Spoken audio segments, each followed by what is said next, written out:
No me bañé. No me bañé, el agua estaba helada, así que nomás me mojé tantito el pelo, pero no me bañé. Pero bueno, vámonos.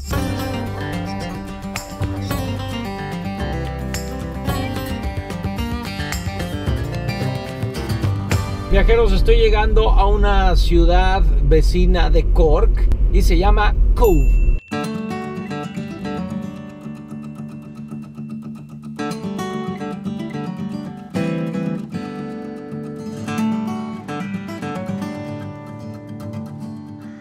Este hermoso lugar llamado Cobh es el segundo puerto natural más grande del mundo después de Sydney en Australia.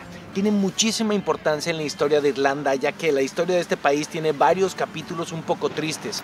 Uno de ellos, quizá el más triste, fue la Gran Hambruna de 1840 y la historia va más o menos así. En esa época, Irlanda era parte del Imperio Británico. Para el Imperio Británico, Irlanda era como su parcela, aquí se sembraba mucho trigo, pero la gente que sembraba ese trigo no podía comer ese trigo, sino que comían de su propio huerto, principalmente papas. ¿Qué pasa? Alrededor de 1840 hubo una escasez de papa debido a una plaga, a heladas, varios factores, digamos un suceso de eventos desafortunados que hicieron que no hubiera papa o muy poca papa. La gente empezó a morir de hambre. Pero ustedes dirían, bueno, que se coman el trigo que sembraban. No, ese le pertenecía a los británicos, no se lo podían comer. Entonces muchísima gente durante algunos años murieron de hambre. Y millones se fueron a otros países en búsqueda de una mejor vida, a países como México, Argentina, Uruguay, Chile, Canadá, Australia, Sudáfrica y principalmente Estados Unidos. Se estima que 2.5 millones de irlandeses salieron de Cobh. Así que para muchísima gente, este lugar fue el último respiro y la última visión de su patria. También tiene una historia ligada al Titanic y es que aquí fue el último puerto donde se detuvo el barco antes de su fatídico viaje. Las antiguas oficinas de la White Star Line son ahora un museo que se llama Titanic Experience y lo vamos a conocer.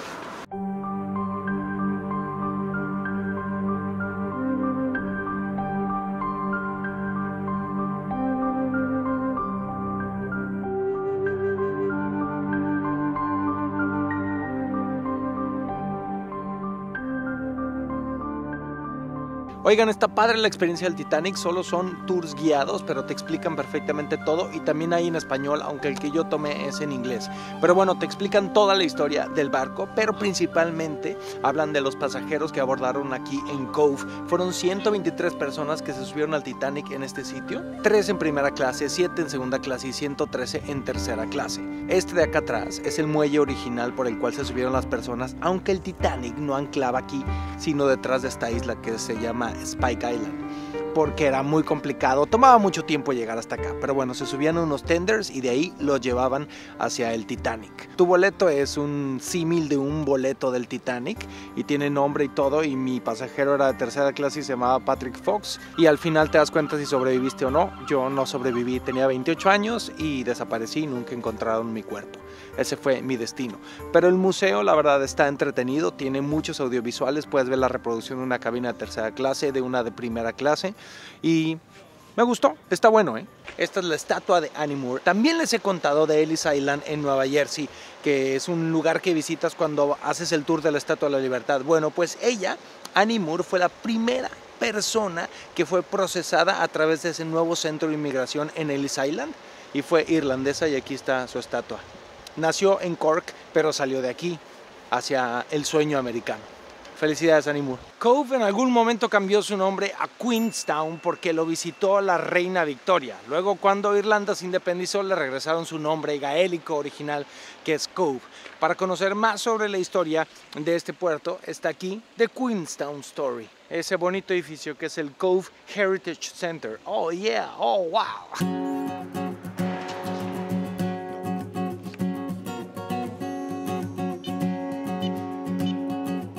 Este fue uno de los sitios más interesantes que visité en Irlanda. El tema de la migración siempre me ha atraído, y aquí pueden verse las condiciones en que viajaban aquellos que decidían arriesgar su vida en una travesía que prometía un destino mejor. Hay también documentos sobre la hambruna y la relación de Cobh con famosos hundimientos, incluyendo el más recordado del mundo. Oigan, me encantó este museo, explica toda la historia de la ciudad. Me gustó muchísimo porque está contado de una forma muy entretenida, interesante, didáctica, tiene todos los likes. Es momento de decir adiós a Cove, pero me gustó mucho este pueblito, no estaba en mis planes originales y lo decidí ayer y valió muchísimo la pena. Ahora vamos a otro que tampoco estaba en mis planes, pero está cerquita. GPS me estaba mandando a través del agua, así decía, date vuelta aquí a la izquierda, pero pues está el río. ¿Estás loco, GPS? ¡Qué chulo, qué bonito! Estoy llegando a Kinsale, pero antes de entrar al pequeño pueblito que me recomendaron, voy a ir a una fortificación que también dicen que está padre, que está aquí a 2 kilómetros y pues aprovechamos que tenemos coche. Llegamos, bienvenidos al Fuerte de Carlos.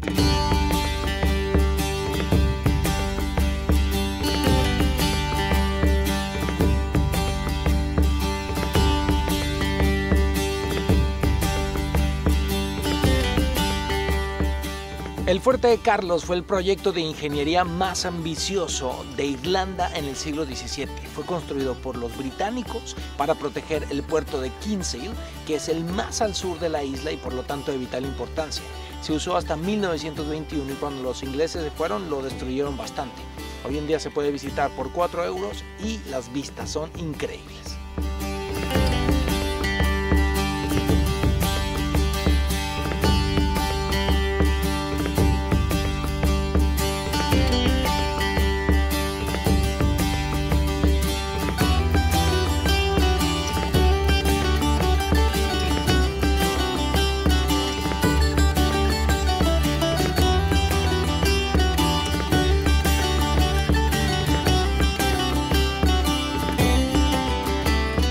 Pues este lugar me encantó. Hay varios edificios restaurados que incluyen exhibiciones y cuentan la historia del fuerte y hay algunos lugares que están cerrados al público, pero luego la gente no hace mucho caso.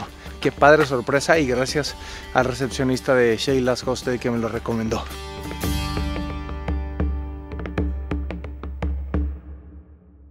Hemos llegado a Kinsale.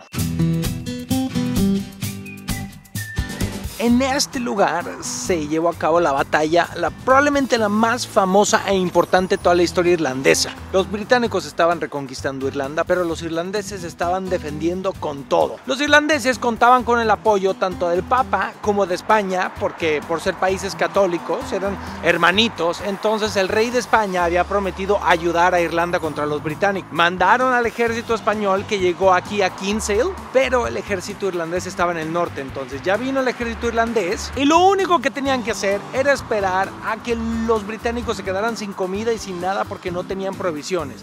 Pero los irlandeses pensaron que no era una forma honorable de ganar, así que ellos tenían que pelear y tomaron la decisión de pelear. Pésima idea, porque los británicos igual no tenían comida, pero eran muy buenos peleando y les ganaron. Y todo eso ocurrió aquí. Entonces se llama la Batalla de Kinsale.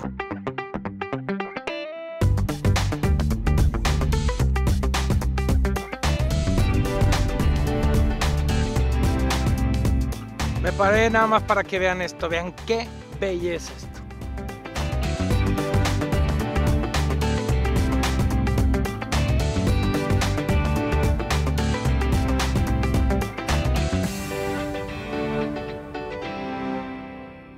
Viajeros, después de casi 2 horas de peripecias llegué a Killarney.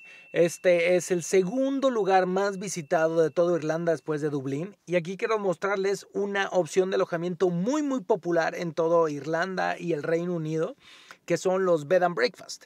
Y el mío se llama Robin House.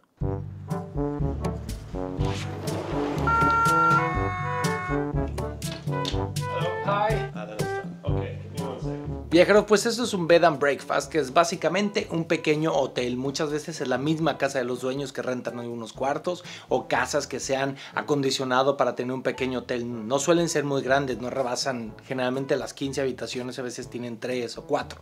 Este concepto tiene muchos años y nació aquí en Europa. Suelen ser mucho más económicos, aunque se llaman bed and breakfast, no todos incluyen desayuno. Y bueno, este es el que yo elegí. Mi cuarto está padrísimo, me encantó, la verdad estoy bien contento. Pues bueno, viajeros, aquí la voy a dejar. Me despido con la prueba del colchón y nos vemos mañana.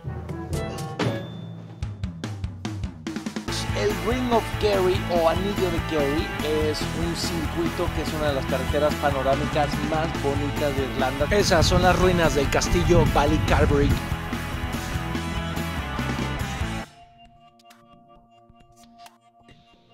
Visita la tienda en línea de Alan por el mundo y descubre decenas de artículos que harán más fácil tu viaje. Enviamos a todo el planeta.